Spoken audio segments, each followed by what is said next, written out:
ceiling and we see things moving like shadows. And basically that's our first instincts. Our instincts start telling us that, hey, there's more to this. And we go to church and we do everything everybody else does, and we fold our hands like this and we walk down, we put handkerchiefs on, and we do all of this kind of stuff.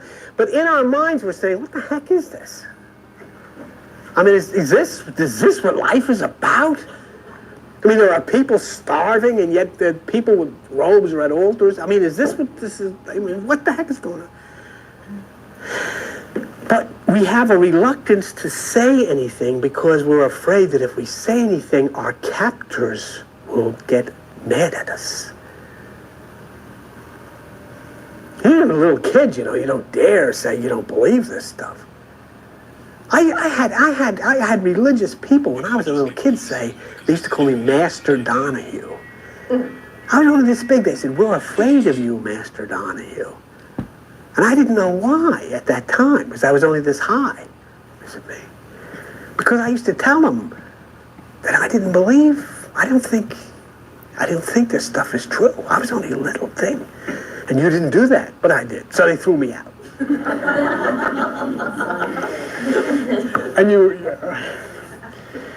But so that's the true world, the dungeon of darkness. We're chained together. And yet there's a glimmer of light above us, and we see these shadows, and we know there's something else, but we're all chained together, so we don't dare say anything because the captors are here. But what would happen if we could escape? Plato didn't write about that, but Socrates did. And Socrates took up on Plato's cave, and he said, you know, the person that escapes would initially be blinded by the light and really couldn't see. We all get into that. You come here, you've escaped. And if you don't think, you just see what these people would think of you coming in here.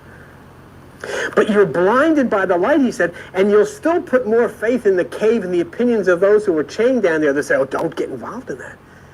And you can't really see. You know, everything is still, it's hard.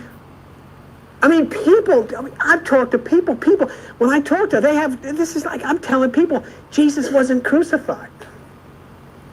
Not only wasn't he crucified, didn't even exist. What? My God, you know, get the rocks, get the stones, get the lions. How could you say such a thing? Well, why not?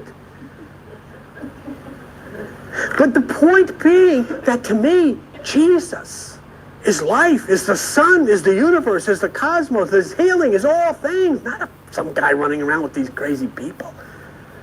Peter, Paul, and Mary? What is he hanging around in? But as our eyes become more accustomed to the light, I mean, I can tell you, when I started into this stuff, I had more people, and the first thing when I said Jesus, God is not an American, some people left. What? You can't believe that? They really believed God was an American. He didn't like those people over in those other places. They know he was an American because, you know, we won the war. So anyhow, finally you begin to look and you begin to understand people and you begin to understand each other, and then you look up into the sky. I mean, just take a look at how we were in bondage with, like, our relationships with black people in this country. People in the 1950s, if you lived in Atlantic City and you were black, you went to the movies, you had to sit in the balcony.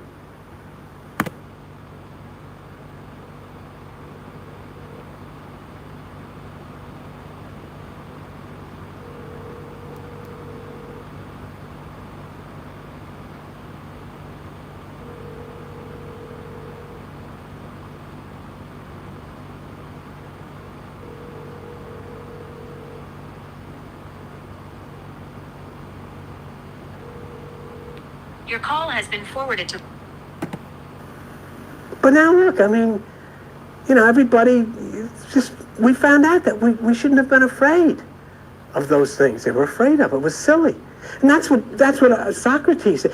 You start to put importance on these new things that you found. You start to put importance on the universe. You start to put importance on the cosmos and all of these things. And you look and you see the sky and the stars and the moon, and you start to put importance on their relationship to you. Even though the system and your captors have warned you, don't do that, don't get involved in all of this. But now you're out and you're free and you're up into the sky and your eyes are getting accustomed to the light and you can see. You say, gee,